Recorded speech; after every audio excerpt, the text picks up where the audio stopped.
de desculpar pelo atraso, realmente são imprevistos que fogem do nosso controle. A secretaria fechada cedo me pegou muito desprevenida. A gente tinha planejado tudo, reservado data show, tudo planejado e infelizmente por conta desse pequeno detalhe acabou que... Mas estamos aqui, a oportunidade deu certo, que a gente encontrou o que precisava. Antes de começar, eu também queria agradecer aos professores por comporem a mesa, por aceitarem participar dessa semana de recepção conosco. Eu espero que seja muito produtivo. Agradecer ao professor Cícero, ao professor Antônio, vou deixar aqui que se apresentem.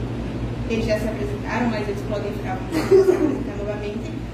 Dizer também que a gente está gravando essa comunicação, será postada em breve no YouTube, então confiram o YouTube do Cafrio, sigam, curtam e comentem tudo que a gente publicar lá. Bom, sem mais delongas, para não atrasar mais, eu passo a palavra ao professor Antônio. Boa noite. Queria agradecer também, muito obrigado. Agradecer ao Cícero por ter me aturado esses anos todos, por ser um companheiro que reflete sobre coisas um pouco que escapam da nossa, do modo comum, como a gente entende a filosofia dentro da universidade. Bem, eu preparei aqui uma fala e como vou falar algumas coisas, tal, eu prefiro ler o texto. Normalmente eu não faço isso, sim, mas, quer dizer, a não ser que vou fazer uma comunicação, um evento, X, mas eu acho que vale a pena ter um certo rigor para não perder o fio da meada, então eu prefiro ler o texto. O meu tema, então, é samba e filosofia, e eu vou começar aqui essa nossa conversa pedindo licença às senhoras e aos senhores para cometer a heresia de falar de algo que boa parte dos acadêmicos, mais especificamente acadêmicos do campo da filosofia, ainda encaram com horror ou desprezo. Explico-me. Muitas vozes foram silenciadas ao longo da história da filosofia, sobretudo quando os filósofos abandonaram a praça pública e se enclausuraram na academia em meados do século XIX. Os filósofos se transformaram desde então em professores de filosofia, ou seja, profissionais especialistas na análise e comentário de textos e discursos. Mas nem sempre foi assim. Entre os antigos havia uma relação indissociável entre vida e filosofia, pois eles sabiam que o discurso sobre a filosofia não é a própria filosofia. Em sua obra, A Filosofia como Maneira de Viver, Pierre Hadot nos recorda das seguintes palavras de Polimo. Cito: o que se diria de um músico se contentasse em ler os manuais de música e não tocasse jamais? Muitos filósofos são admirados por seus silogismos, mas se contradizem em suas vidas. Fim de citação. Ao menos desde Sócrates, a filosofia era vista como autoexame, autoanálise, como hermenêutica do sujeito, como diz Michel Foucault, e não como exame, análise e interpretação de textos. Vivia-se de maneira filosófica, segundo esta ou aquela escola da filosofia. Não havia distância entre teoria e prática. Um estoico vivia estoicamente e não se limitava a analisar as obras de Sêneca. Um epicurista cuidava de si e dos outros segundo uma terapêutica derivada da doutrina de Epicuro.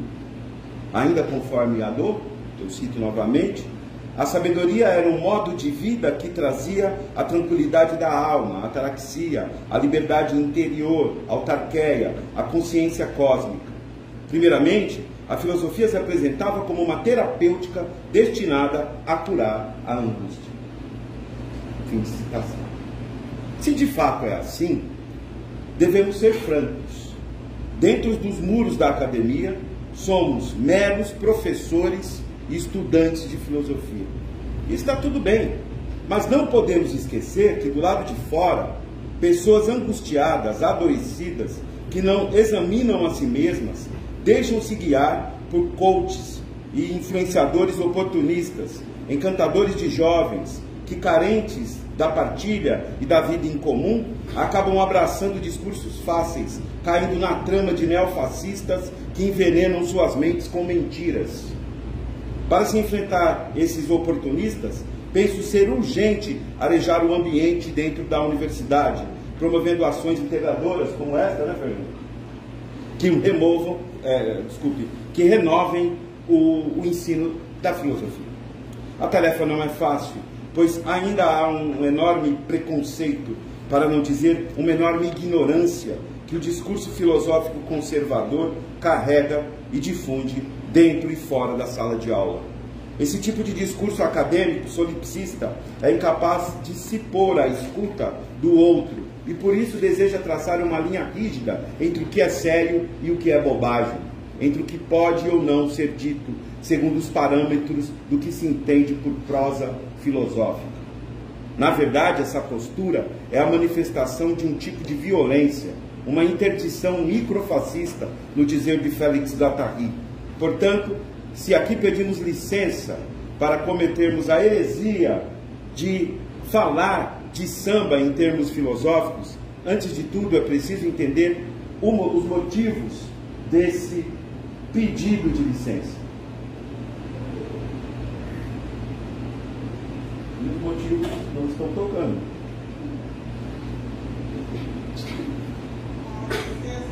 Espera aí.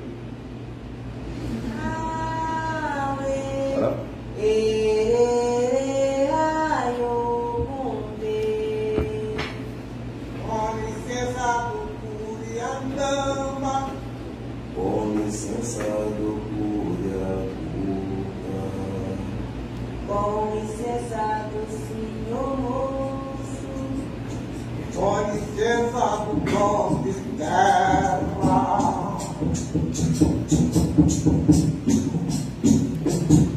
com licença do Curiandamba, com licença do Curiacuca, com licença do senhor moço, com licença do dom de terra,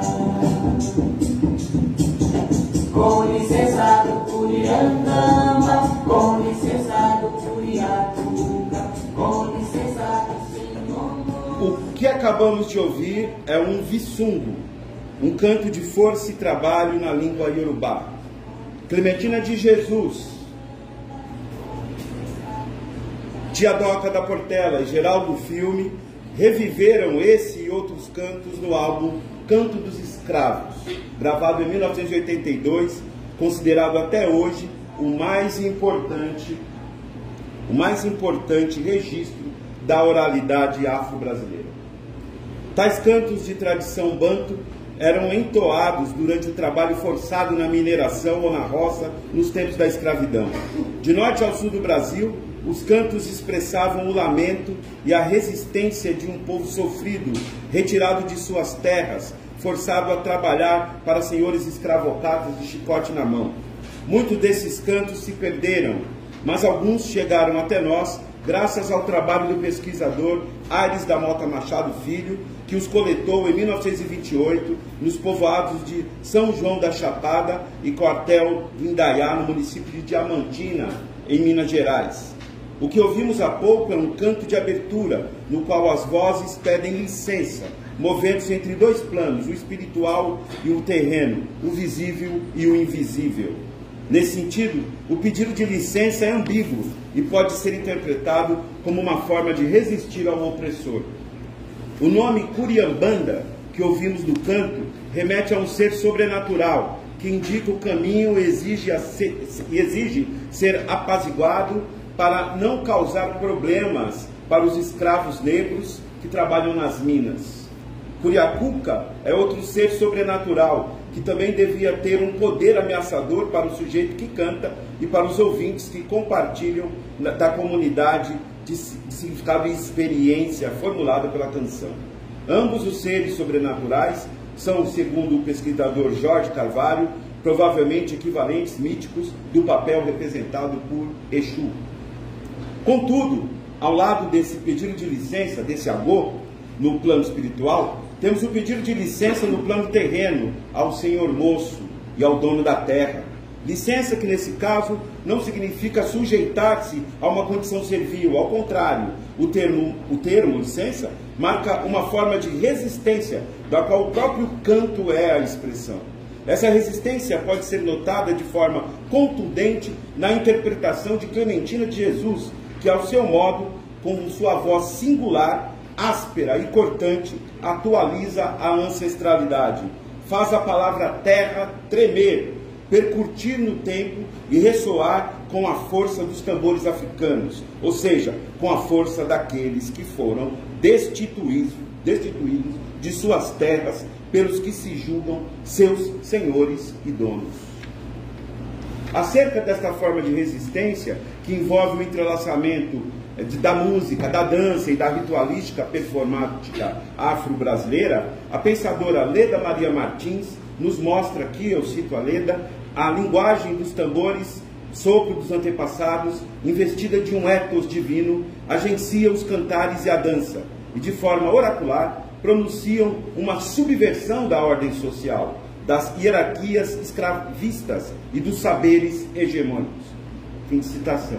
Evidentemente, não temos como apresentar nessa nossa conversa, a não ser de modo resumido, as diversas formas de resistência dos povos marginalizados, de matriz africana, que após a diáspora formaram um caldeirão cultural a partir da célula rítmica dos tambores e que se pretende abarcar com o termo genérico samba.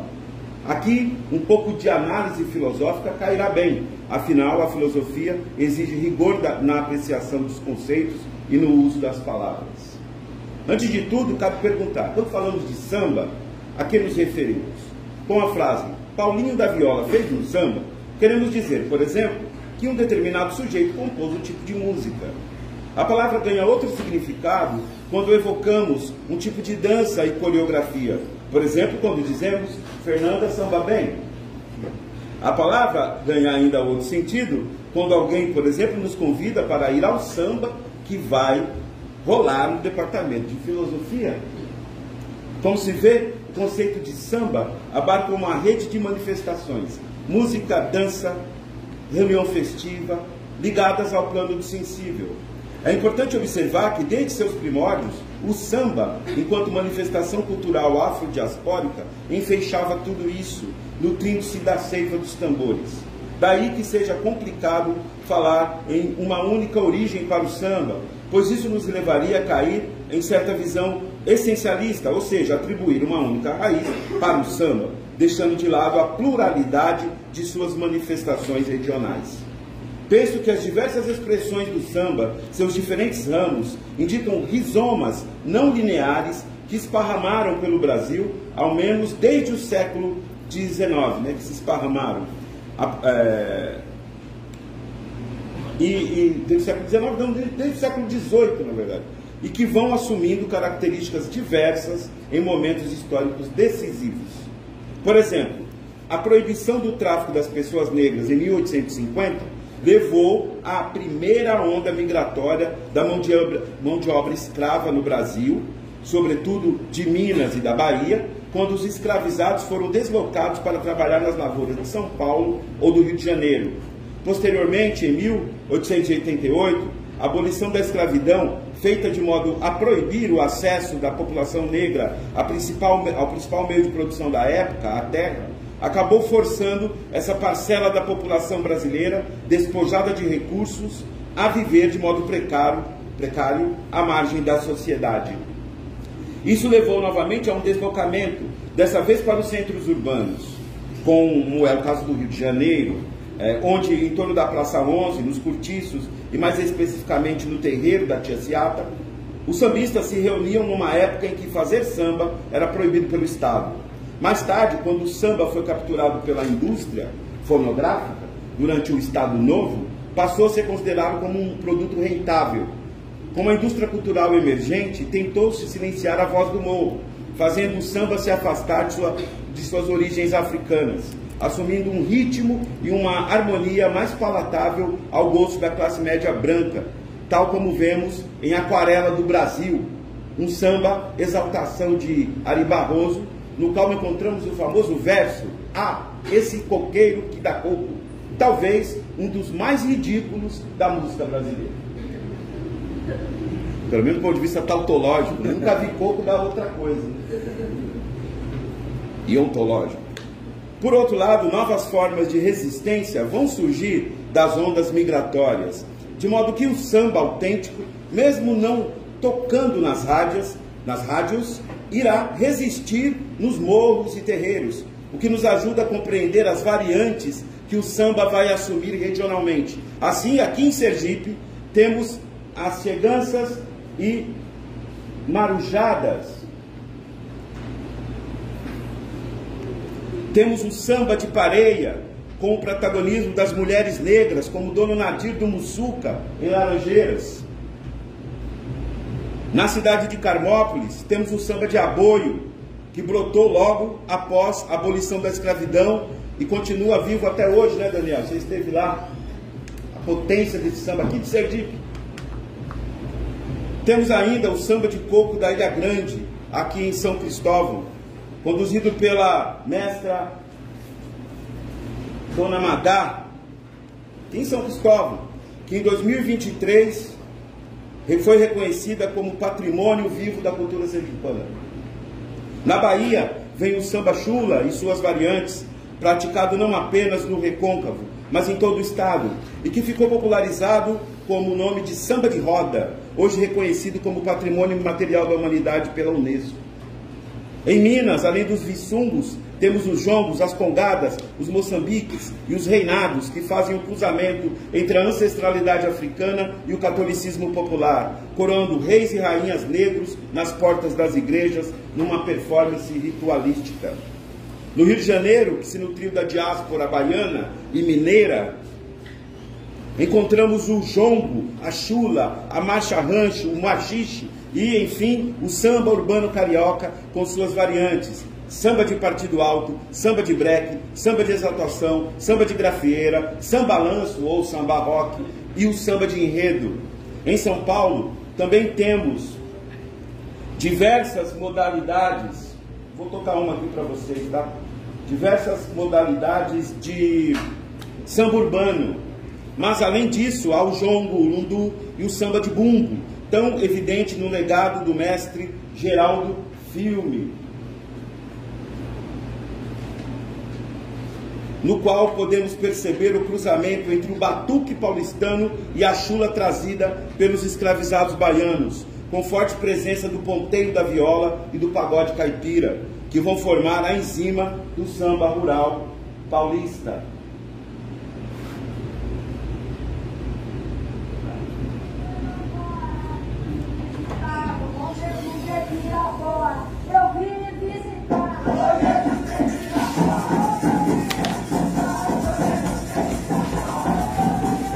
O samba de São Paulo tem suas origens no batuque de Campinas, Tietê, Pirapora, que Geraldo Filme sempre exaltava. Esse é o Geraldo Filme.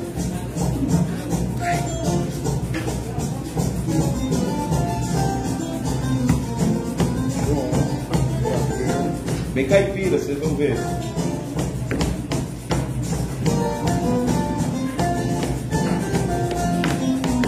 Eu era mas o seu embora. Você vai ser batizado no samba de Pirapora.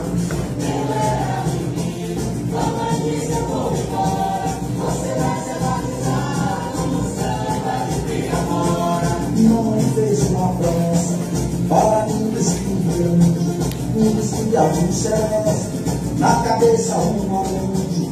Ouviu-se a voz do festeiro no meio da multidão.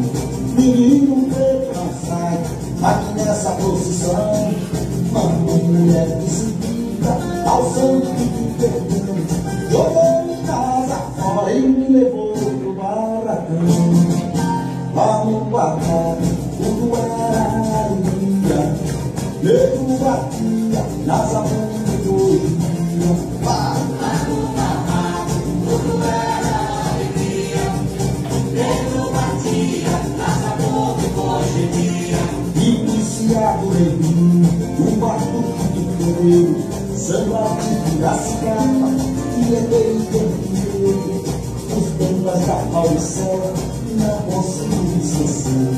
Levei canas a bunda, fazia a terra tremer, esse na roda de bomba, no meio da alegria, eu disse que já vou fundo, como de Alexandria, tinha caído na roda, gastei a sua sandália, e a poeira levantava com o vento das 7 saias, lá no barraco. Muito bem.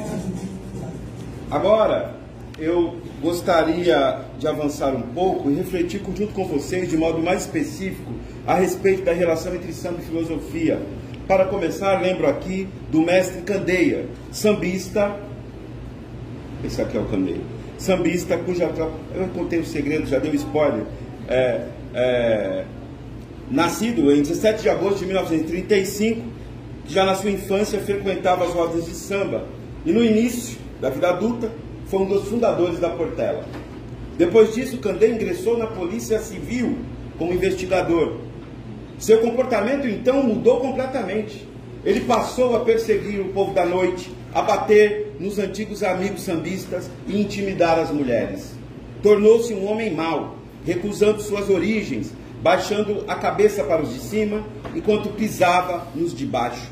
Até que um dia ele se envolveu numa briga de trânsito e levou um tiro, que não o matou, mas atingiu sua coluna, forçando-o a ficar recolhido desde então a uma cadeira de rodas.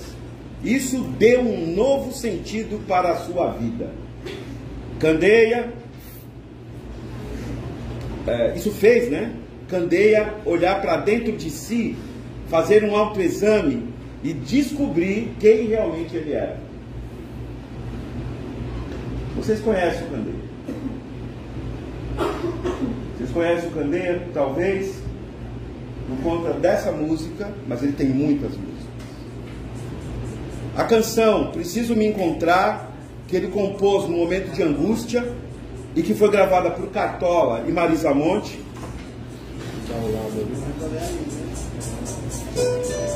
retrata a dor do poeta, bem como sua busca por superação e seu reencontro consigo mesmo.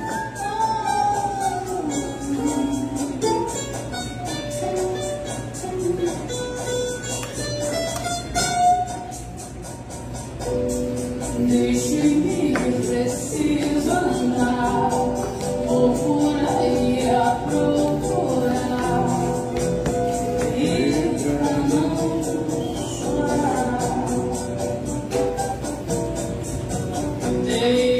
Deixe-me, preciso andar, vou por aí a procurar, e pra não chorar. Quero assistir ao sol nascer, ver as águas escorrer, ouvir os pássaros cantar.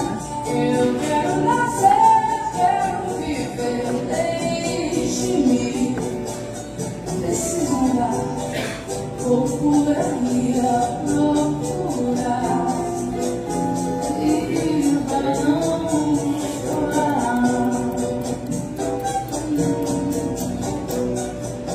Se alguém presta atenção. perguntar, diga que eu só vou voltar quando me encontrar. Candeia fez da sua cadeira de rodas seu trono, tornou-se senhor sobre si, como ele declara no samba De Qualquer Maneira. Ele diz o seguinte: sentado em trono de rei, ou aqui nesta cadeira, eu já disse, já falei, seja qual for a maneira, quem é bamba não bambeia, falo por convicção, enquanto houver samba na veia, empunharei meu violão. De qualquer maneira, meu amor, eu canto, de qualquer maneira, meu encanto, eu vou sambar. Como se vê, foi o samba que curou Candeia, e isso é algo que merece reflexão. Quando veio o golpe de Estado e o autoritarismo militar, Candeia não se curvou. o sambista se aproximou do movimento negro unificado. Ele foi um dos fundadores, o Daniel que está aqui no estado, é um coordenador do movimento negro aqui, além de meu companheiro no samba.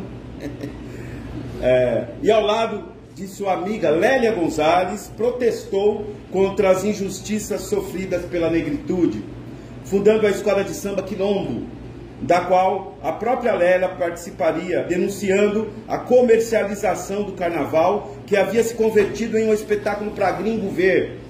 Ou seja, uma árvore que perdeu a raiz, título de um livro que o mestre Candé escreveu pouco antes de falecer. São muitos os sambas de Candé que gostaria de comentar, mas não temos tempo. Mas, por hora, lembremos do Partido Alto Mora na Filosofia, composição que faz parte do seu álbum Filosofia do Samba, de 1971 e relançado em 1976. A letra de Mora na Filosofia nos dá o que pensar. Eu cito: para cantar samba, não preciso de razão, pois a razão está sempre dos dois lados. Amor é tema tão falado, mas ninguém seguiu nem cumpriu a grande lei. Cada qual ama a si próprio. Liberdade e igualdade, aonde estão? Não sei. Mora na filosofia, morou Maria. Morou Maria. Ao imperativo categórico de Kant, o filósofo contrapõe o que aqui denomino sambosofia. Ou seja, uma outra modalidade de saber que funda uma ética ligada ao sensível. É essa forma de saber que está contida igualmente na obra de diversos sambistas que carregam a memória, a aprendizagem e o legado de múltiplas vozes que expressam a sabedoria como uma maneira de viver. Acredito que a noção de sambosofia pode ser útil para se pensar a relação entre teoria e prática, na defesa e na promoção de um modo de vida não fascista.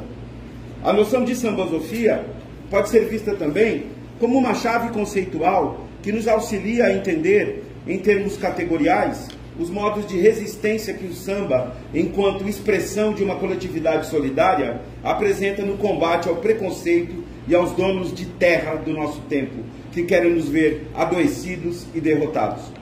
Não podemos esquecer que o samba sofre ainda hoje muito preconceito. Posso estar enganado, mas tenho a impressão de que, no geral, professores de letras ainda preferem, na sala de aula, analisar um poema de Bilac com seus alunos do que um samba de Cartola ou Candeia. Não deveria ser assim, porém acredito que o samba, de fato, sobrevive nas margens, nas encruzilhadas. Esse sempre foi e será o seu lugar, mas é daí que ele manda o seu recado, sendo capaz de construir pontes e derrubar muros, estando nas margens, do lado de fora da academia. A sambosofia pode ser vista assim como a expressão de um movimento que produz uma forma de vida e de reflexão ligada visceralmente ao sensível, que tem raízes, portanto, não em uma razão abstrata, mas no bom encontro e na fluidez dos corpos. Note-se que o sambósofo, ou a sambósofa, neste caso, não produz teses, tratados filosóficos e compêndios de ideias frias. Para sambósofos e sambósofas, o amor à sabedoria, como toda forma de amor, é um prato que se come quente, pois o samba leva consigo sabores e saberes a serem experimentados nos movimentos da vida.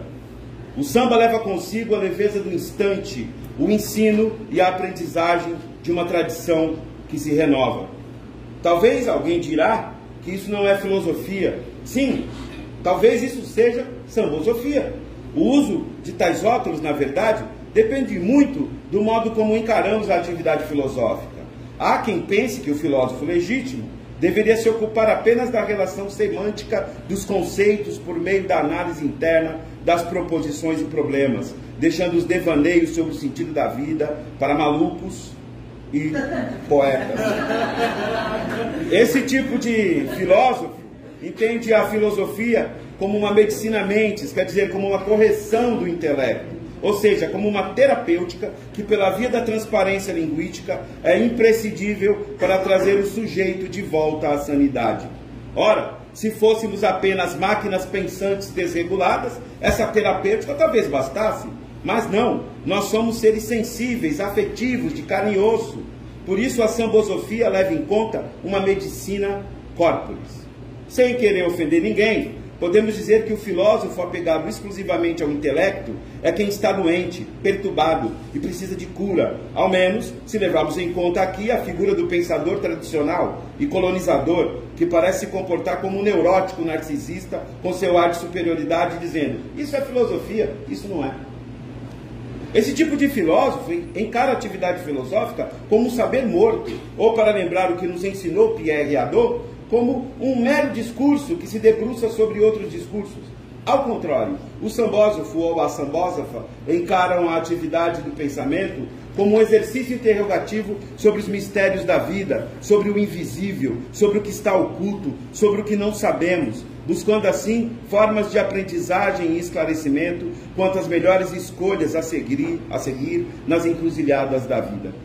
Trata-se, portanto, de um saber que se nutre de um não saber e que não se ocupa apenas com a cadeia dedutiva das proposições num sistema de ideias, mas, ao contrário, questiona e interpreta a complexidade do mundo e os problemas concretos da existência, unindo teoria e prática, ação e reflexão, um diálogo cruzado com diversas formas de conhecimento, fornecendo a possibilidade de cura através do encontro festivo dos corpos que cantam e dançam numa roda de samba. Quando digo que a sambosofia traz embutida uma dimensão terapêutica tão cara aos filósofos antigos e que fica evidenciado na trajetória de Candeia, não podemos deixar de mencionar outros dois nomes, Dona Ivone Lara e Paulinho da Viola. Aqui eu só vou ter tempo de falar da Dona Ivone Lara. A primeira, de origem muito humilde, a Dona Ivone, depois de se formar em enfermagem, simplesmente fez parte da primeira turma do curso de assistência social no Brasil e atuando ao lado da doutora Nise da Silveira e a doutora Nise, ali a Ivone, no Hospital de Engenho de Dentro, foi pioneira na introdução da musicoterapia em nosso país. No hospital, Dona Ivone usava o samba para despertar os pacientes, para despertar nos pacientes alienados afetos alegres que estavam esquecidos dentro deles, sendo que Ivone fundou com estes pacientes o bloco carnavalesco Loucura Suburbana, que até hoje desfila nas ruas do Rio de Janeiro. Ivone, que era uma melodista genial, na adolescência foi aluna de canto de Lúcia Guimarães, esposa de Villa-Lobos, e nunca negou suas raízes africanas. Participou da fundação da Escola Império Serrano, e num ambiente machista, foi a primeira mulher a compor um samba de enredo vitorioso. Ela foi parceira de poetas como Décio Carvalho e compôs com ele, entre outros, o samba Sonho Meu, cujos primeiros versos, de autoria de Ivone, dizem: sonho meu, vai buscar quem mora longe, sonho meu. Aqui é preciso lembrar que Dona Ivone era responsável por descobrir quem eram as famílias daqueles doentes do Hospital de Engenho de Dentro. A sambosofia servia de ponte, de passagem, a sambósofa, que era uma sambósofa, servia de ponte, de passagem entre familiares e pacientes, a Dona Ivone, e através dela uma rede de afetos circulava. Foi assim que ela descobriu muitos músicos talentosos entre os pacientes, cujas famílias sequer sabiam onde se encontravam. Como eu disse, eu não tenho tempo, né? Já acabou. Tem 2 minutos? Dá para falar? Então, vou terminar falando dele, o grande Paulinho da Viola. Quanto a Paulinho da Viola, haveria muito o que dizer, mas, por hora, para não comprometer aqui o tempo, né?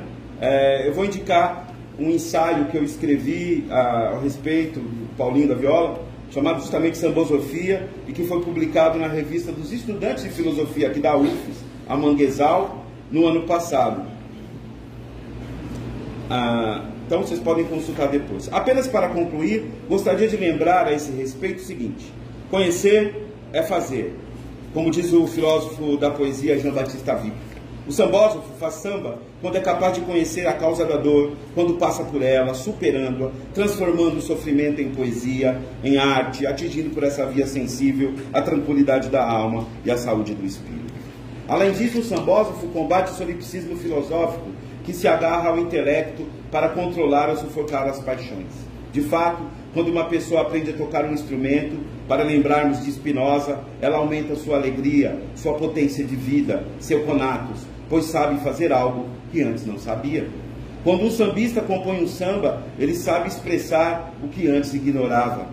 Porém, ninguém compõe um samba ou faz um poema para si.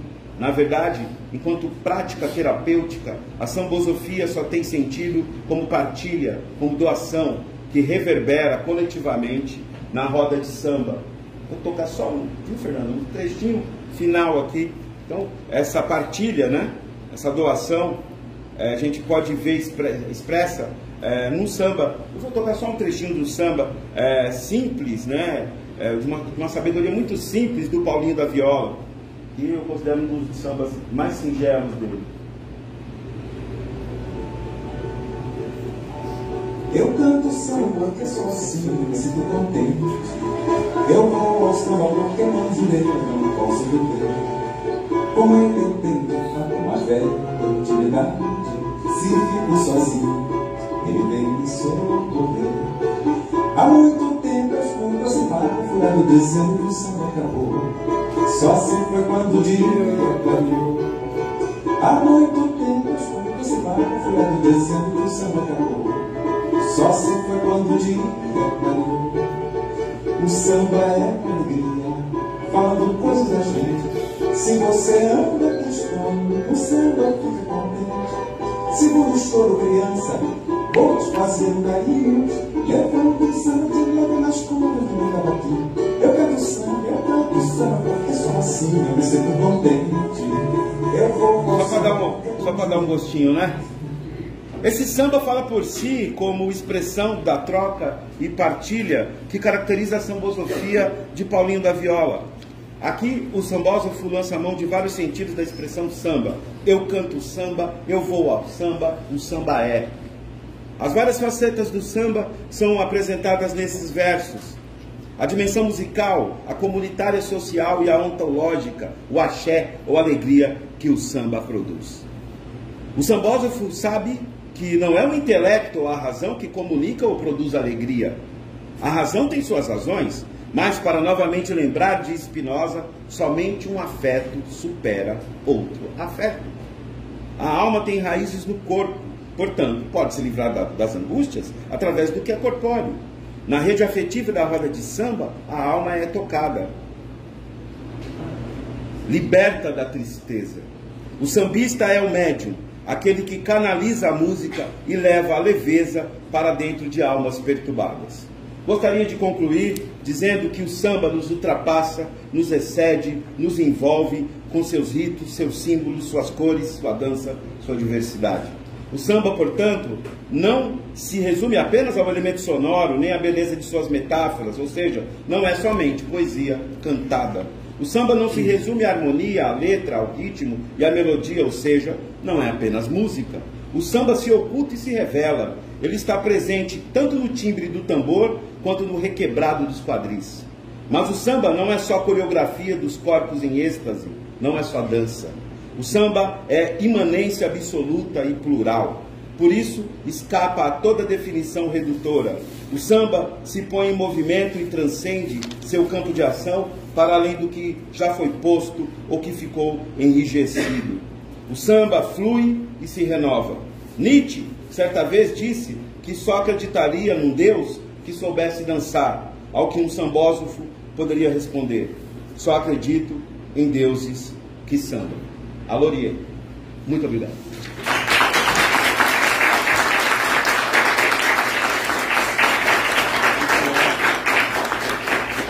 Muito obrigada, professor, pela fala riquíssima e muito linda, gente. Sério, muito potente também, porque a gente pouco ouve falar de samba aqui no departamento. A gente nem ouve, na verdade, é só quando é o professor falando. E o Cícero também, o professor Cícero. Enfim, eu vou passar a palavra para não atrapalhar mais o tempo, porque já está um pouco corrido. O professor, o senhor vai ter 37 minutos também, assim como o professor Antônio, então fique à vontade. Quando chegar no 30, você me avisa? Pronto, avisa sim. Aí eu encerro no 7. Certo, obrigada. É um número cabalístico. Bola 7. Então, boa noite uma vez mais. Primeiro eu quero dizer que Antônio me passou uma rasteira, certo? Porque Eu vou pegar a cachaça pra gente tomar. quarta-feira a gente foi segunda, né? Sei lá, quarta. Foi tantos dias que a gente teve aqui, né? Segunda. Segunda, né? Segunda, Antônio disse, olha, vamos nos reunir, vamos levar uma cachaça, ninguém vai escrever nada e vamos fazer uma roda e todo mundo vai falar. Aí tá Antônio aí, ó, organizadinho, ficou massa. E eu tô totalmente caótico agora aqui. Mas o meu objetivo era ficar caótico também, né? Mas enfim, no caos, a ordem, né? Como já disseram por aí.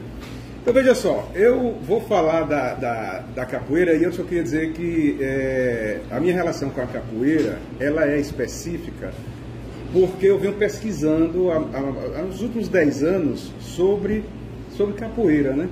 Mas o que eu vou dizer aqui, também em muito aspecto, pode ser aplicado a outras práticas, jiu-jitsu, karatê, muita coisa do que eu disse, principalmente em relação aos valores, né? Porque quando a gente fala de valor, a gente sempre pensa nas tradições, né? E como as lutas, ou as artes marciais, ou as práticas de uma maneira geral, incorporam esses valores. Então, a minha opção pela capoeira é porque, além disso, e quando a gente está falando de cultura brasileira, que foi essa a ideia, quando convidaram a falar de cultura brasileira, né?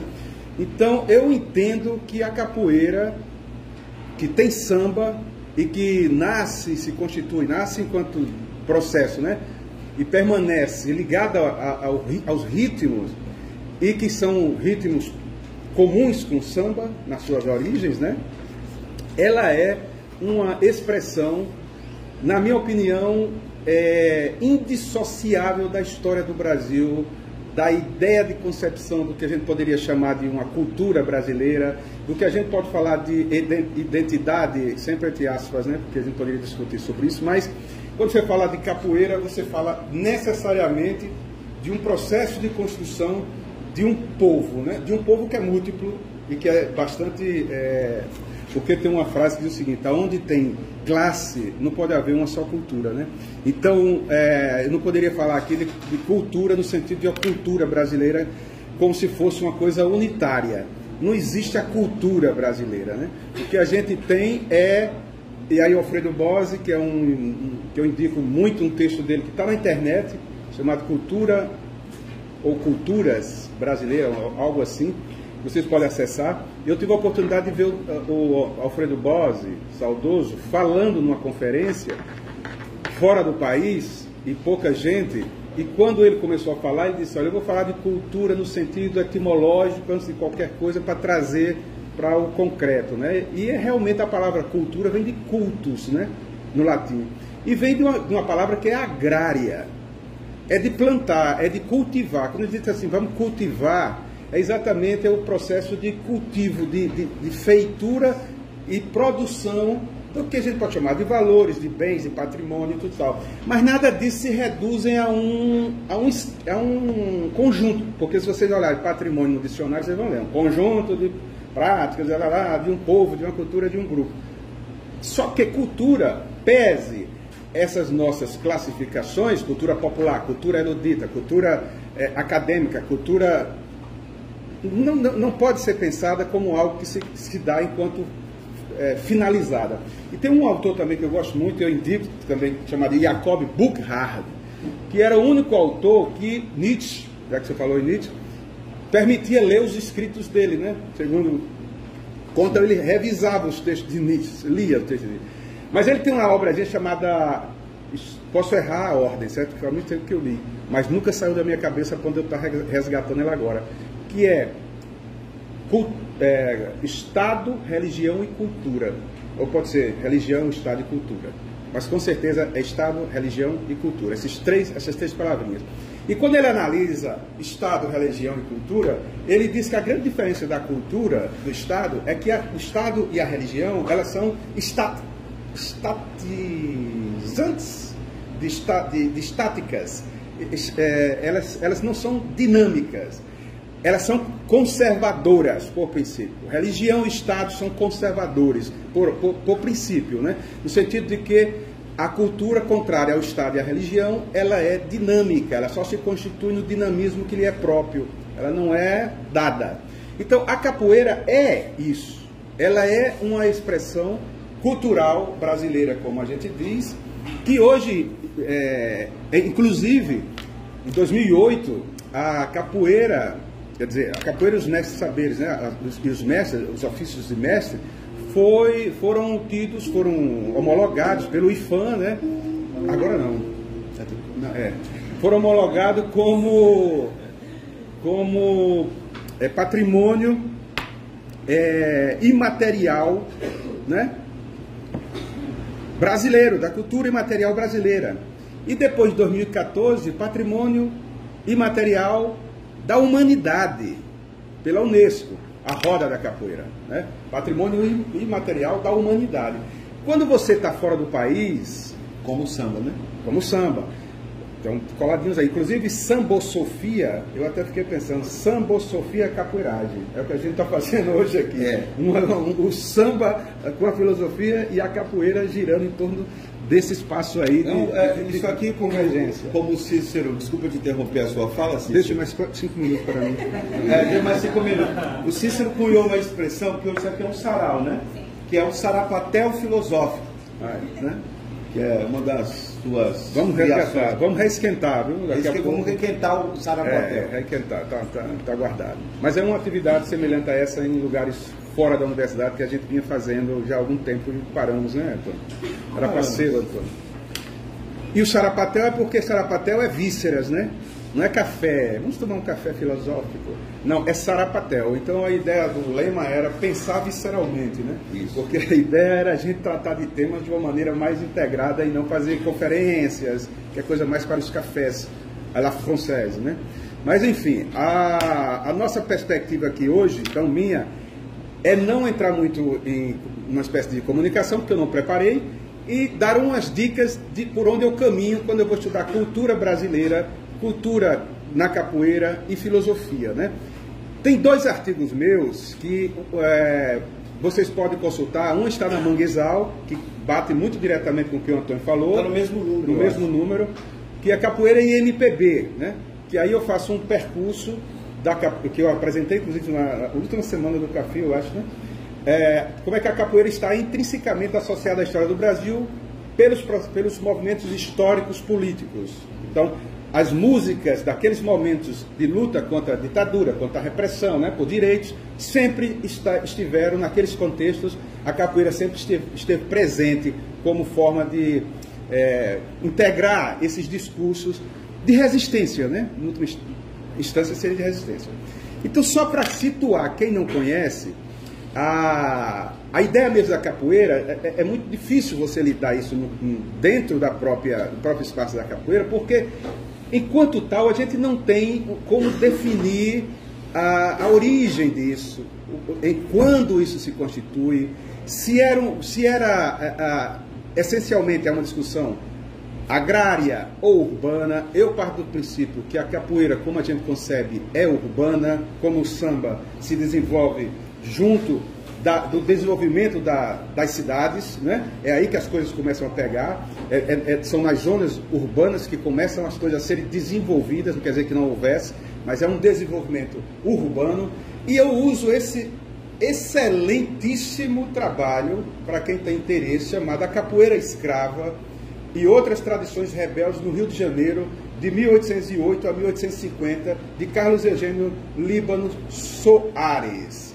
É a tese de doutorado imprescindível, né? Porque aqui a gente tem as várias facetas da capoeira como expressão na construção dessa vida urbana das cidades. Rio de Janeiro, Salvador, outras cidades, obviamente, mas está centrado aqui no Rio de Janeiro. É incrível esse livro aí, e já está marcando, né? Então, a própria palavra capoeira, né? Quando se discute nessa bibliografia, que quando a gente vai entrar nesse universo, a gente tem que começar, a filosofia tem essa tendência do conceito, né? Da delimitação, de situar. Então você vai para o conceito de capoeira, como é que nasce a ideia de capoeira. Então tem várias, eu elenquei algumas aqui só para citar para vocês, mas há um consenso, na maior parte, de que a expressão é tupi. Há gente que diz que não, que tem a ver com indígena, com a tradição mais indígena, tal, porque os índios utilizavam. Do ponto de vista da tradição de intérpretes, eu estou falando tanto acadêmicos, aliás, dentro da análise acadêmica de textos, de documentos, a gente tem essa noção de capoeirar, tem a ver com uma palavra latina, que tem por si mesmo vários sentidos também. Mas alguns, por exemplo, para vocês terem ideia, que foi forjado em 1712 por Rafael Bluto, né, se for a pronúncia, no seu vocabulário português latino, ele associa ao latim, né, a capoeira, que José de Alencar, nosso grande escritor, também em duas obras, que é Iracema, de 1865, e O Gaúcho, de 1870, também usa capoeira como sendo capoeira, essa ideia de capoeira. Isso tudo eu estou falando do ponto de vista da literatura, né? Da onde aparecem essas referências. E também aparece mais adiante Adolfo Morales de los Rios Filho, que escreve uma obra e define também em 1946 essa referência a capoeira, que tem tudo a ver com as imagens, né? Para uns, um escravizado que levava um grande cesto de levar galinha, então ele não abria aquele cesto e havia uma brincadeira de jogar, de brincar com aquele cesto para não cair. Outros diziam que era campo, não é como a gente fala, passar não é cerrado não, um campo arado, é um campo, uma capoeira. Quando você diz assim, vá para a capoeira. Tem a galinha. A galinha da capoeira. E a galinha de capoeira é criada onde? No terreiro, no mutum, fora. Então, essa relação da capoeira como um espaço, que também há referências, isso bibliográficas, né, textuais, de que era um espaço em que os escravizados também tinham nas horas livres, e quem diz isso é Gilberto Freire, né? Nas horas livres, para que os escravizados produzissem mais, eles tinham espaço livre para se divertir. E na capoeira, nesse espaço arado aí, vamos dizer, eles podiam dançar, enfim, fazer celebrações, inclusive de rituais próprios, naquele espaço. Então, a capoeira ficou ligada a esse universo polissêmico que a palavra traz, e vocês vão encontrar outros, certo? Mas, no geral, há uma indicação de que capoeira aponta para o tupi, que tem a ver, se há ou não uma correlação efetiva, a gente nunca vai saber, porque a gente não tem documentos além dos documentos que temos, ou seja, o acesso a textos é limitado, você não pode entrar agora, a menos que você vá fazer elucubrações, né? Então ele vai dizer, é porque é XX, não, onde é que estão os textos? Pode aparecer um texto, se aparecer um texto em que diga que não era, que a referência que é dada à capoeira posterior não é disso, então a gente rediscute. Mas o que tem de texto, de documentos, que a gente trabalha com documentos, é que é uma referência a esse aspecto mais simbólico, né, da capoeira. Tem eu estava falando do Adolfo Morales, né, que ele fala dos negros estou citando, né, dos negros das capoeiras, que eram os escravizados que fugiam e se escondiam nos campões do mato. E eram praticamente imbatíveis, exatamente porque quando iam tentar pegá-los ou capturá-los, eles então se aproveitavam desse contexto que é do esconderijo da mata, dos espaços, e aí se desenvolvia a luta que era descrita com bastante... Até o Aníbal Bulemark, que é um mestre Zuma, né, que foi um dos grandes decisivos, também mestres, na redefinição da capoeira no século XX, ele associa, quando ele escreve sua obra em 1928, Ginástica Nacional, ele faz essa relação também da capoeira com esse espaço. Então, o Johann Moritz Rugenda, o pintor alemão, que vem para o Brasil nas suas viagens pitorescas ao Brasil, ele retrata a dança da guerra, né? A dança da guerra, que você deve ter visto já, quem transita na capoeira, são indivíduos jogando, e ele retrata aquilo ali, e ele descreve essa manifestação que ele está vivenciando ali, nessa perspectiva também de pernada, cabeçada, né? Tudo que tinha a ver com pernada e cabeçada naquela época se associava à capoeira. Por isso que ficou proibido no Código Penal brasileiro fazer vadiagem cabeçada e pernada, né? Porque essa ideia de que esses golpes eram capoeiristas, obviamente, marginais. E tem a razão de ser, que eu não vou entrar aqui, mas essa marginalização dos capoeiras também não foi uma marginalização à toa, né? Teve a sua razão dentro do contexto de tornar esses indivíduos marginais no sentido da lei, né? Porque se a gente pensar socialmente, esses capoeiristas, né, se a gente for pensar aí, eles eram, entre aspas, né, marginais no sentido da margem mesmo da sociedade. Eles já eram marginais desde a libertação dos escravos. Eles já tornaram marginais porque você libertar escravos dizer se vira, né? Então os escravizados foram libertos, foram jogados assim, se vira agora, vai viver. Então, como é que o indivíduo vai viver numa sociedade que permanece excludente e violenta contra eles, né? Contra a sua condição? Então, obviamente que se desenvolveu resistência de violência mesmo, porque periferia gera esses conflitos com os ambientes de domínio de poder e de tentativa de exclusão, né? Então a violência sempre houve. Também a gente não pode romantizar a capoeira. A capoeira nasce e se constitui e permanece marcada por um aspecto que lhe é próprio, que é da violência. Como toda arte marcial, ou de luta, ou de prática, é violenta, né? Zum, zum, zum, zum, zum, capoeira mata um.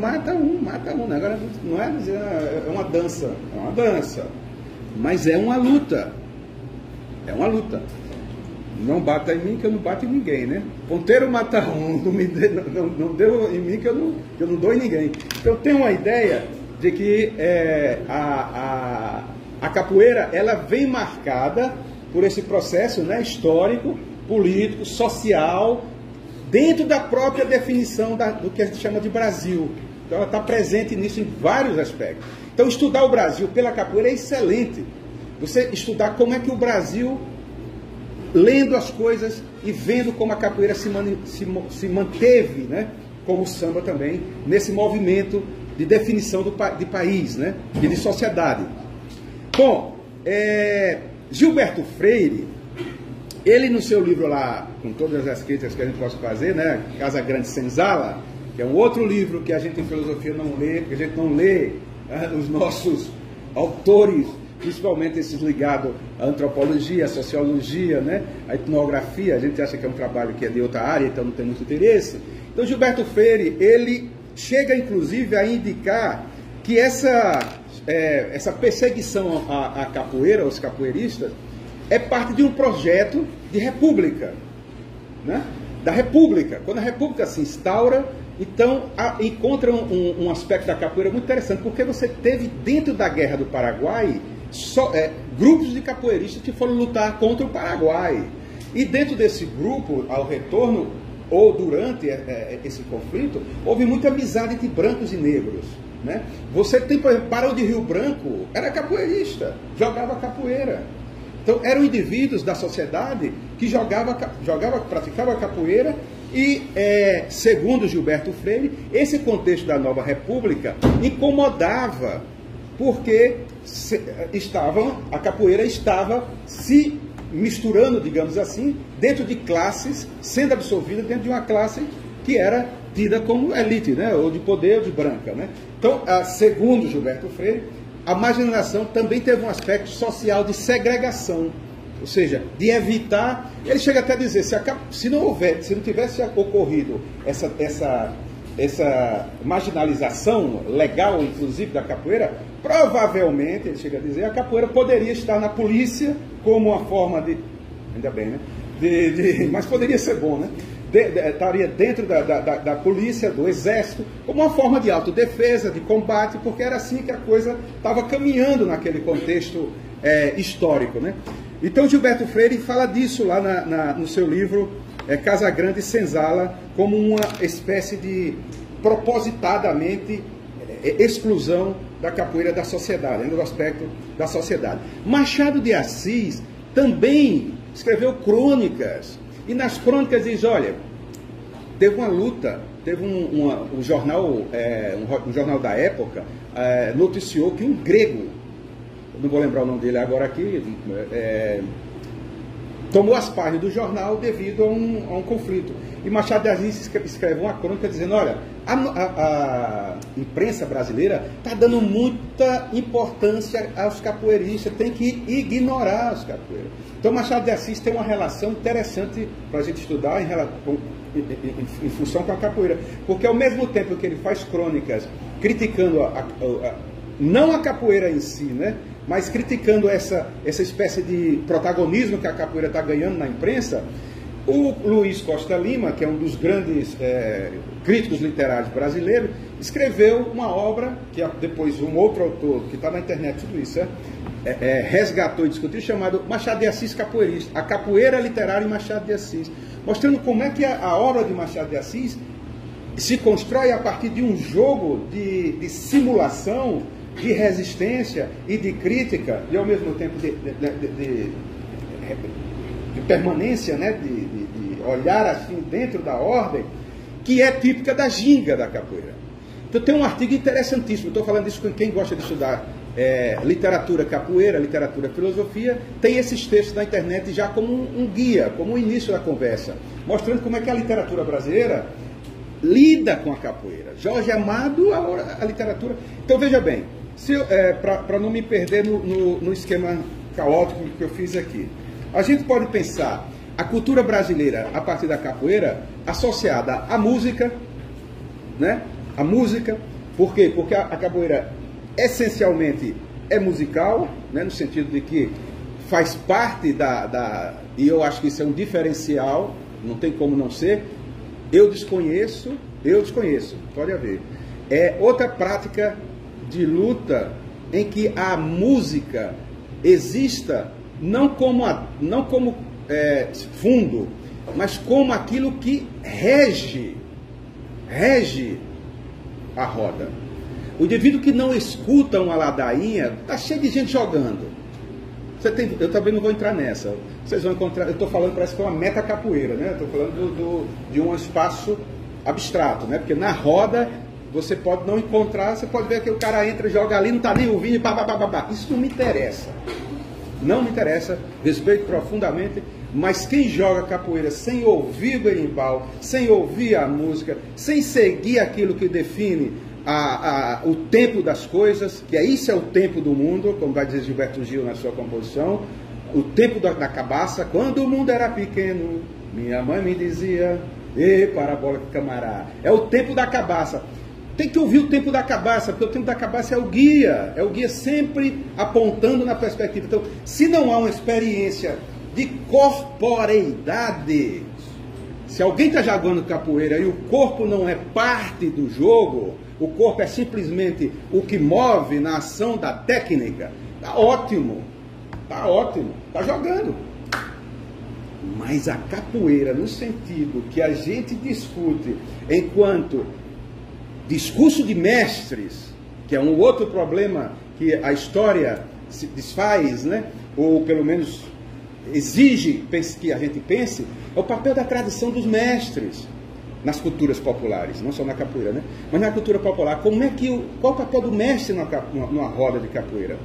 Né? Isso é fundamental, e não sou eu que digo, não, são todos os mestres de capoeira e todos aqueles que são formados por mestres de capoeira e entendem o papel do mestre de capoeira, que não é hierárquico, no sentido que, eu li uma vez um artigo americano dos Estados Unidos, que é um grupo de capoeira que detesta a capoeira brasileira, exatamente porque eles, capoeira brasileira poderia ter invertido a liberdade, fazendo um jogo completamente destituído de regras e de hierarquias, mas não, assumiu a hierarquia do poder, da autoridade, e colocou um mestre, e colocou um professor, e colocou... Não entende como é que existe uma hierarquia que não é vertical simplesmente, não é? Também não é horizontal simplesmente, mas é um jogo, mais uma vez, né? Que a expressão vai ser sempre essa, é um jogo de respeito mútuo entre aqueles que congregam conhecimento e aqueles que estão aprendendo e ensinando em comum. Então, é necessário que haja uma relação de comunidade, porque senão não há roda.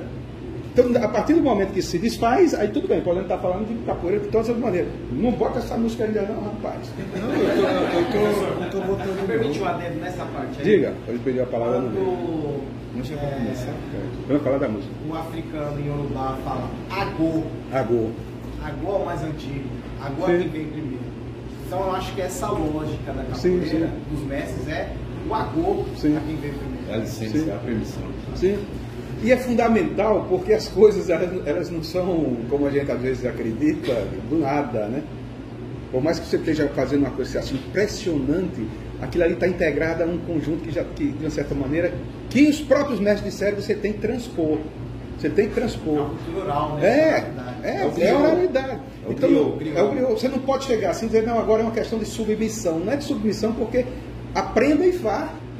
Ninguém vai dizer como é que você vai gingar do jeito que você ginga, mas você tem que gingar.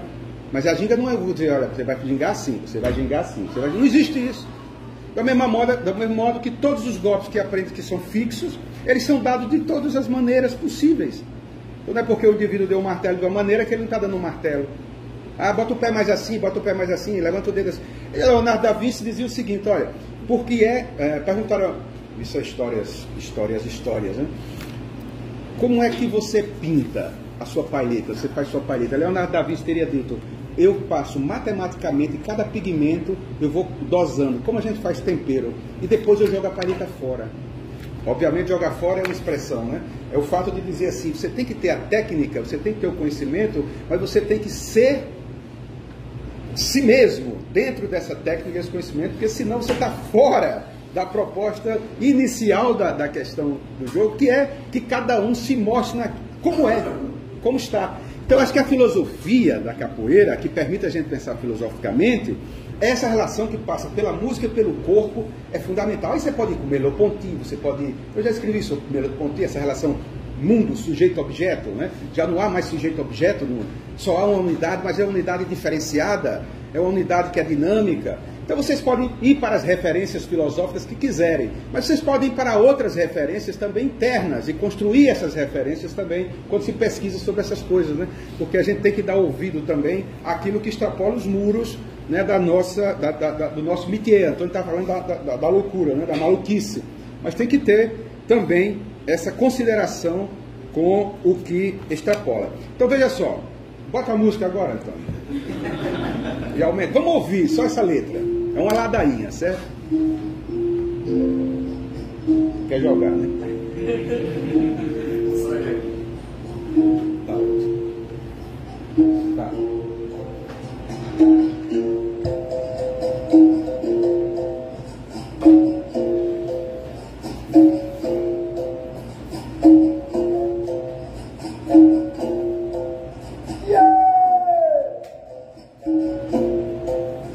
Dona Isabel, que história é essa? Ô Isabel, que história é essa? De ter feito a abolição, de ser princesa boazinha, que acabou com a escravidão. Estou cansado de conversa, estou cansado de ilusão. A abolição se fez com sangue, que não dava esse país, que o nego transformou em luta. Cansado de ser infeliz, a abolição se fez bem antes, ainda por se fazer agora. Uma verdade das favelas, Dona Isabel não vai me tirar da escola. Ô Isabel, chegou a hora de se acabar com essa maldade e de ensinar para nossos filhos, ô Isabel, o quanto custa a liberdade. Viva Zumbi, nosso guerreiro, que fez heróis lá em Palmares. Viva a cultura desse povo, a liberdade verdadeira, que já corria nos quilombos. Dona Isabel, que já jogava capoeira, camaradinha, e vai fazer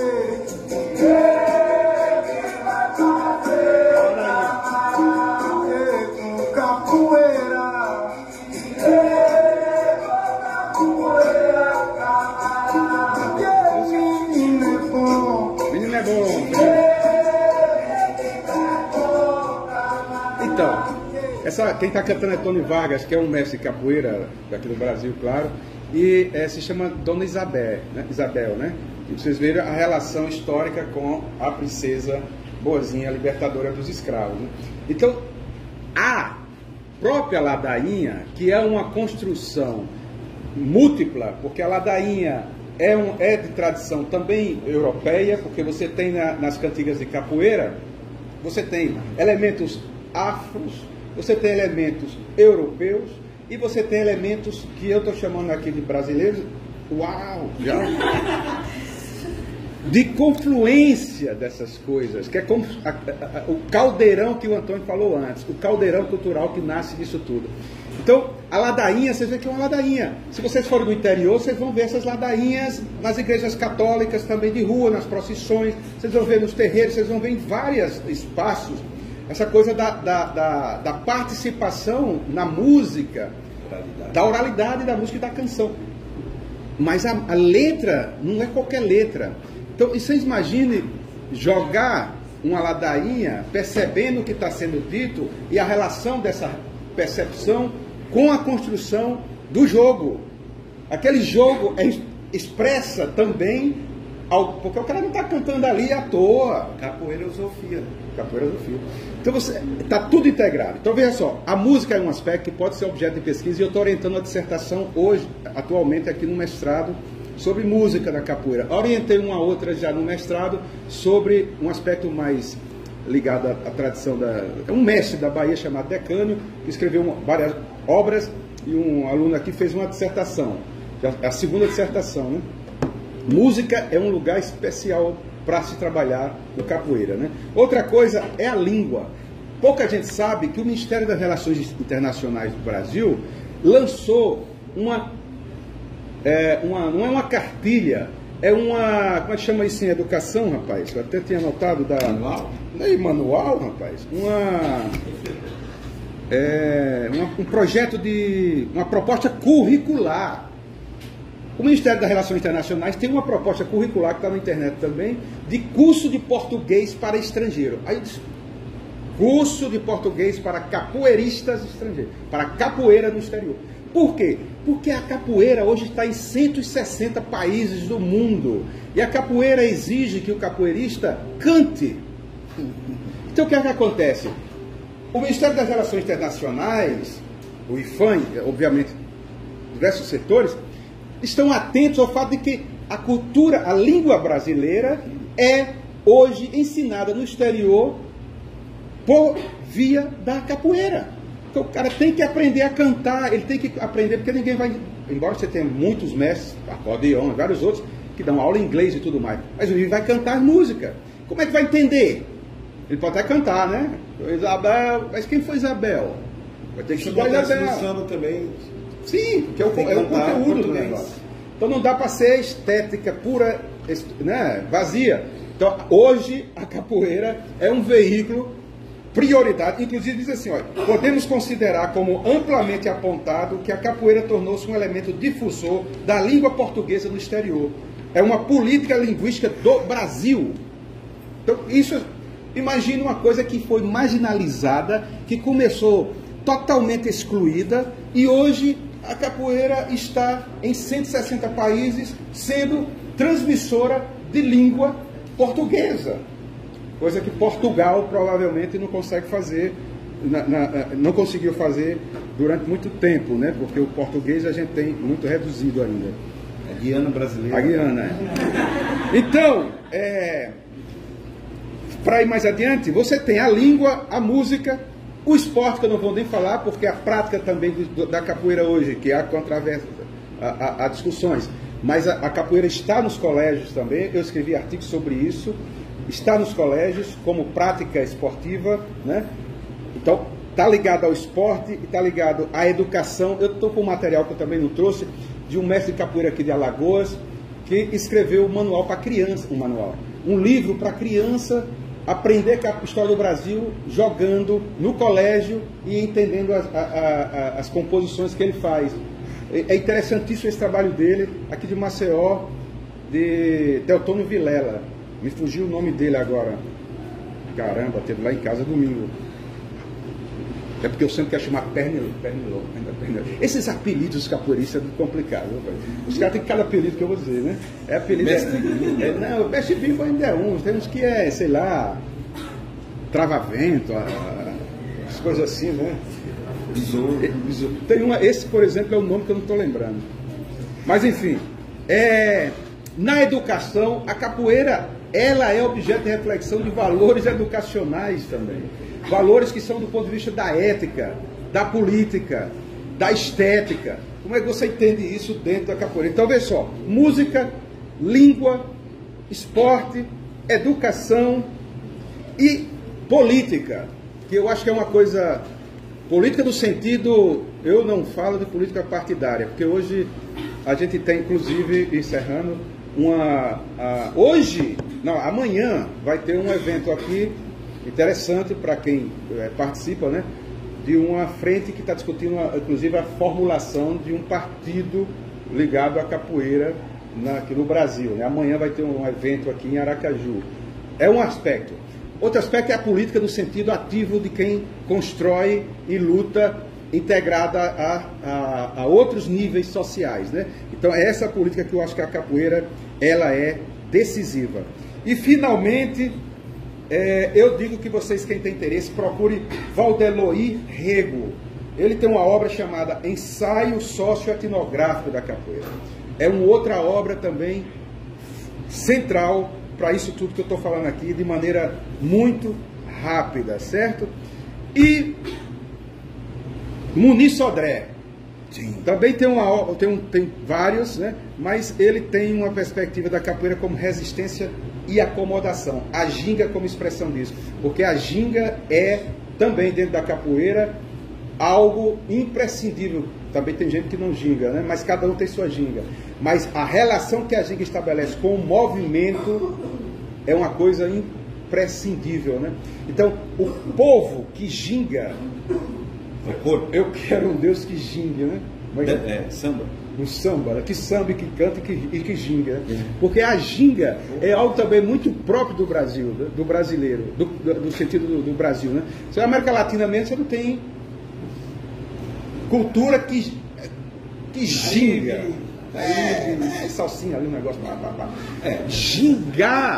Gingar explica muita percepção das coisas.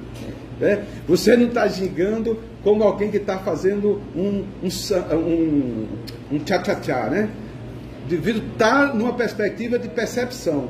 Então, entender tudo isso, na minha maluquice filosófica, é a gente construir elementos para pensar com a capoeira, a partir da capoeira, mas construindo espaços como esses aqui, inclusive, como esse, para a gente entender um pouco mais sobre as nossas raízes, né? E os nossos modos de estar no mundo. Porque a grande questão é essa: de que lado você samba, você poderia dizer como você se coloca no mundo, né?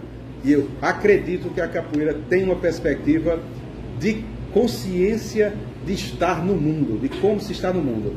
Perceber isso é entender parte do que eu estou falando aqui.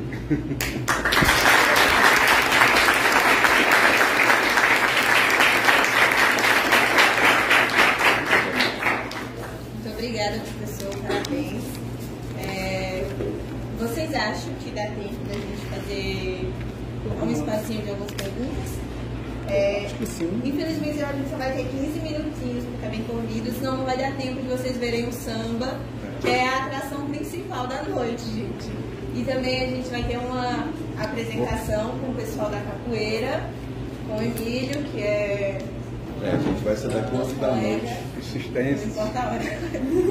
O importante é ver o samba hoje. Então, inclusive, só uma coisa... Se vocês quiserem, vocês podem passar os textos citados e a gente coloca na descrição do vídeo, quando publicar no YouTube. No caso do Cícero, ele fez um texto aqui agora, né? Mas tudo está em outros textos. Tem uns artigos. Sim. Posso passar? As fontes, né? As fontes, né?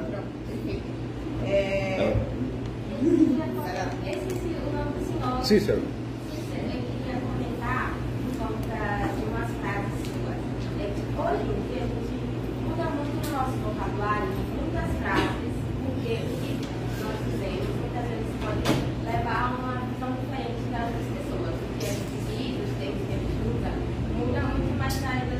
visão. E aí, eu queria comentar sobre o fato de a gente usar muito a palavra libertar os escravos, porque nunca houve liberdade. A gente usa muito o termo, libertar os escravos, mas não houve essa libertação, porque você que liberaram os escravos dá a ideia de liberdade, mas apesar de eles não serem martizados para trabalhar, não houve liberdade. Houve um descarte dessas pessoas e saíram de uma situação miserável para outra situação miserável, sem possibilidade de viver minimamente bem. E assim, para mim, liberdade é ter a possibilidade de escolher. E eles não tinham escolha. Ou eles escolhiam morrer, ou eles escolhiam viver sofrendo, como já era enquanto eles estavam sendo forçados a trabalhar. Então, eles foram tratados, eles foram isolados, eles foram perseguidos até mesmo nos dias de hoje, e eles nunca receberam esperança, porque nunca foi liberdade, eles só foram descartados. E esse negócio, esse descarte, essa falta de apoio, seja da forma de governo da época, ou até mesmo socialmente, esse isolamento deles, fez com que, até mesmo hoje em dia, pessoas negras, elas nunca foram de fato despertadas, elas nunca receberam esperança de alguém, elas tiveram fazer a própria esperança dela.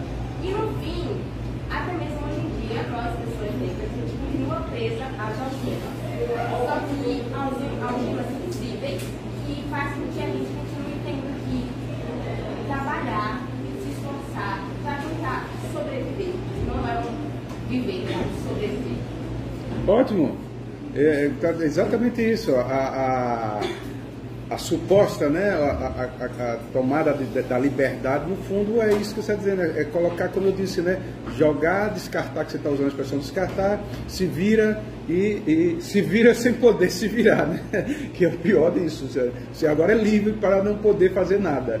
Então, isso realmente é o contexto inicial desse processo de libertação do regime de escravatura. No fundo, passa por essa que você acabou de dizer muito bem. É isso mesmo.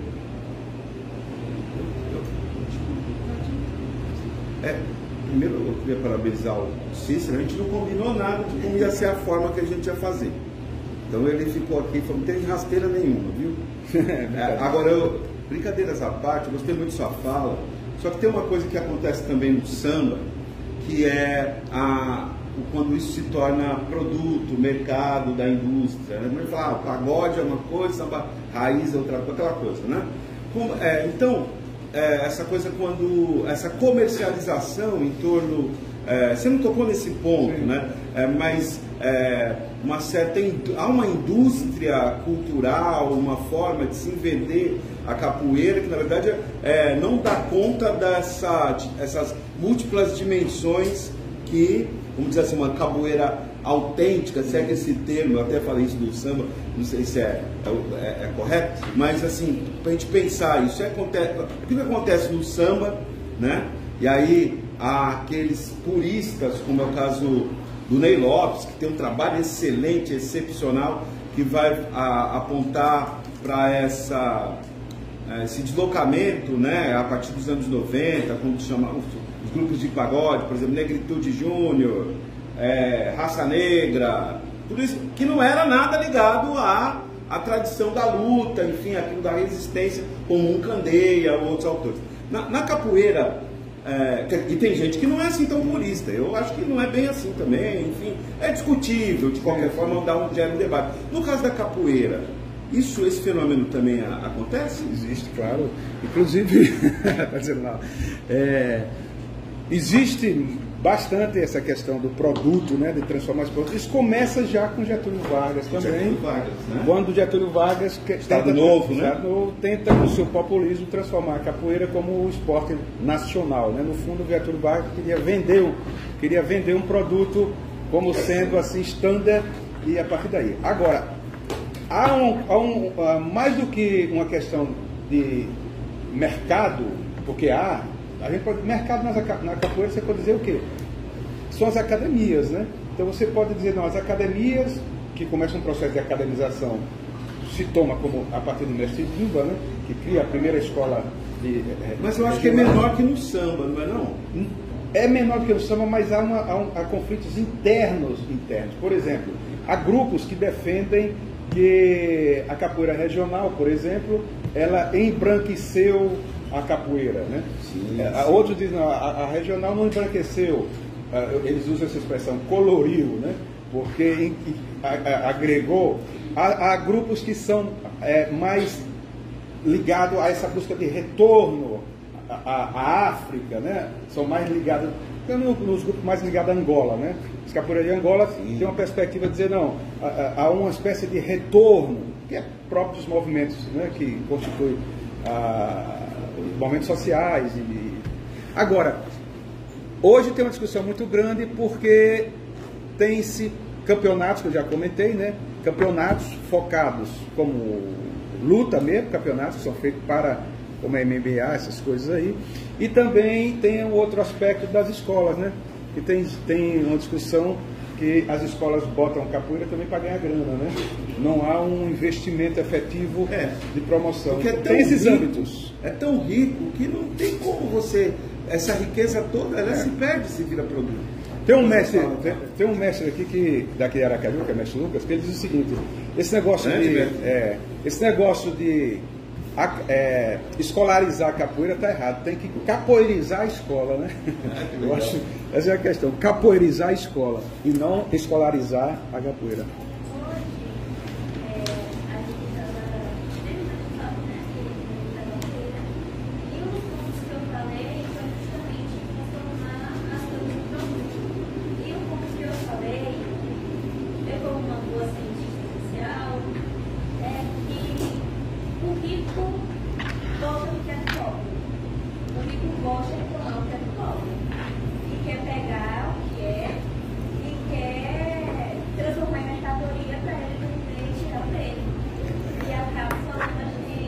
Isso aí. E são coisas que não precisam na prova de como forma de resistência. E foram várias palavras ricas que realmente a gente, para quem joga capoeira, para quem está no lugar da capoeira, que realmente significa muito para a gente, foi como ela falou, sobre sobreviver. E quem fosse falar de sobreviver, que mesmo não fosse falar da diferença, embora o país fosse a mesma coisa, diferente, de qual for essa palavra de resistência. Porque a resistência, ela está ali para, vamos dizer que ela nos ajuda. A capoeira, ela é muito mais do que uma luta, muito mais do que uma dança. É algo que não dá para colocar no dicionário. Porque é uma coisa muito grande, a gente encontra valores, a gente encontra muita coisa na capoeira. É tipo um sentimento, é uma religião, a gente não sabe explicar o que é para quem é capoeira, para quem é capoeira. A gente não vai saber explicar o que é capoeira. Mas é mais isso. E, poxa, capoeira é uma coisa que o nosso mestre já falou. Que quando a capoeira ela é utilizada para a gente se defender da capoeira que já tem nome do vagabundo. E eles não usam pra gente. E infelizmente é o que também acontece, tudo que vem da cultura preta acaba se tornando algo do vagabundo, acaba se tornando algo radicalizado. Mas é mais isso. Exatamente, eu concordo. Inclusive, o artigo que eu escrevi, um artigo pequenininho, foi porque é que nos Jogos de Primavera de Aracaju não está a capoeira e está tênis de mesa, frescobol, jogos eletrônicos. E a capoeira, embora nos colégios, não está. Mais uma vez agora teve novamente e não esteve. Eu achei que o artigo ia mexer, mas mexeu pouco. Alguém tem mais alguma questão? Eu não tenho uma questão, mas eu queria só saudar a presença do Daniel, né? E o Daniel fez um samba. Eu gostaria aqui de tocar, a gente toca junto no grupo Consciência Raiz. Queria tocar, tem a ver com a nossa... Ficou mais ou menos assim, vai ser lançado em breve, não é isso, Daniel? Já me disseram que a mulher é ser urbana, não vai uma baiana, não pode provar. Também falaram que o tal do caranguejo é gostoso como o beijo da pretinha que é de cá. A feijoada que Sergipe é diferente, leva a chave para o povo, guarda o pirão. Não samba rural. Mas eu te digo, me pegou, foi pela boa comida na terra boa que eu provei no final. Quem prova,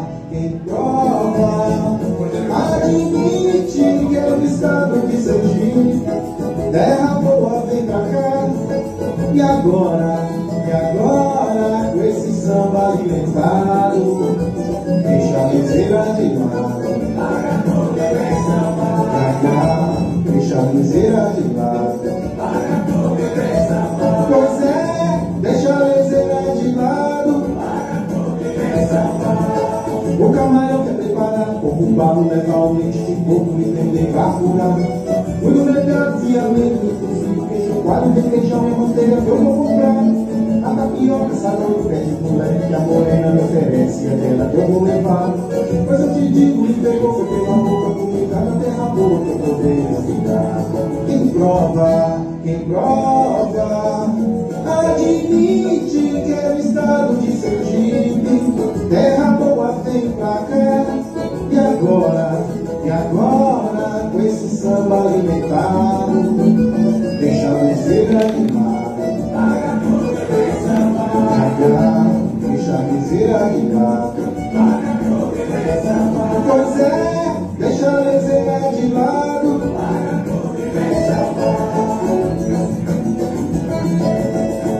Aí meu pai, começa a terra aí, no Vale do Catete, terra de João Batista, Igreja Geral, de Santa Amaro. Nós viemos, Amor Pinheiros, terra de João Mendu, Beatriz Nascimento, Valdice Teres, e aqui no Bispo do Rosário. Amor para Resistência.